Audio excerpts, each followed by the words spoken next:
Nous sommes ici au Forum social Maghreb, où je suis intervenue dans un atelier consacré aux accords de mobilité que l'Union européenne est en train de pousser à conclure. Un certain nombre de pays, notamment du Maghreb, mais pas seulement d'ailleurs, mais notamment du Maghreb, à commencer par la Tunisie et le Maroc.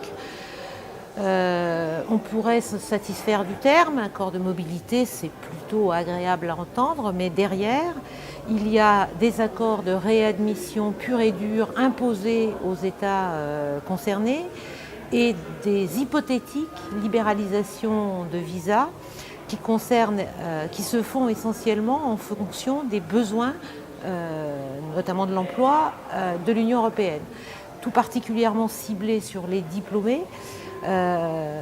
Comme si les pays du Maghreb n'avaient pas besoin de leurs diplômés et comme si l'Union européenne n'avait pas elle-même déjà des diplômés. Donc c'est déjà un non-sens de ce point de vue. On aurait pu espérer aussi que l'Union européenne tire les leçons de son soutien pendant de très longues années aux dictatures et notamment à Ben Ali. Au-delà des mots, il n'en est rien réellement, parce que les accords qui sont aussi aujourd'hui sur la table sont les mêmes que ceux qui étaient sur la table au moment de M. Ben Ali ou de M. Kadhafi en Libye d'ailleurs.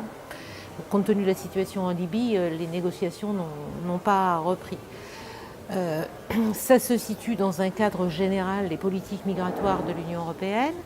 Ces politiques migratoires sont celles de l'Europe forteresse qui verrouille de plus en plus ses frontières au détriment des droits des migrants et même au détriment de la vie des migrants, puisque la Méditerranée est en train de se transformer en véritable cimetière.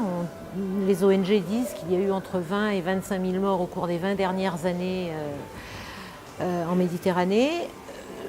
Ça fait 1000 à 1500 morts chaque année et le chiffre n'évolue pas, contrairement à ce qu'on veut dire.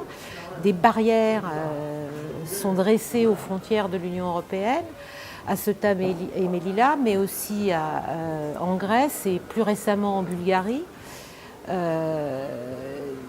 On affole les populations européennes en faisant croire qu'on est envahi par les immigrants, ce qui est faux. Les migrants dans l'Union européenne représentent à peu près 4% de la population de l'Union européenne, c'est-à-dire la moyenne des pays de l'OCDE, bien moins qu'aux États-Unis où il y a 13% de migrants, bien moins qu'au Canada où il y a 20% de migrants. Surtout, ces migrants sont concentrés dans 5 États membres de l'Union. 77% des migrants sont concentrés sur ces 5 États membres. C'est les pays les plus peuplés de l'Union européenne. La Grande-Bretagne, l'Espagne, l'Italie, l'Allemagne et la France. Je cite la France en dernier parce que la France est en 5e position en ce qui concerne les migrants et en 2e position par rapport à sa population, ce qui veut dire que la France n'est pas le pays de l'Union européenne qui a le plus de migrants, contrairement à ce que les gouvernements français successifs essayent de faire valoir. Donc je pense qu'il faut avoir un discours de vérité pour que les gens retrouvent des repères. Moi je suis une femme de gauche, je suis militante des droits de l'homme, donc je suis très attachée aux valeurs de démocratie, de droits de l'homme et à ce que l'on traite les êtres humains comme on traite les marchandises, les capitaux ou les services, liberté de circulation. Et si on commençait déjà par reconnaître les droits des uns et des autres, les droits des travailleurs migrants, le droit à l'éducation, le droit de vivre en famille, le droit à la santé, on progresserait déjà beaucoup dans la situation des migrants et on ne verrait plus les horreurs que l'on voit actuellement qui ne sont pas dignes de l'Union européenne, si fière de son prix Nobel de la paix. Donc nous sommes en pleine campagne des élections européennes en ce moment dans l'Union européenne et avec mes amis politiques, c'est cette vision d'une autre Europe que nous essayons de porter, considérant que c'est aussi le meilleur rempart contre la montée de l'extrême droite qui prône un repli nationaliste qui n'est pas adapté à l'évolution du monde d'aujourd'hui.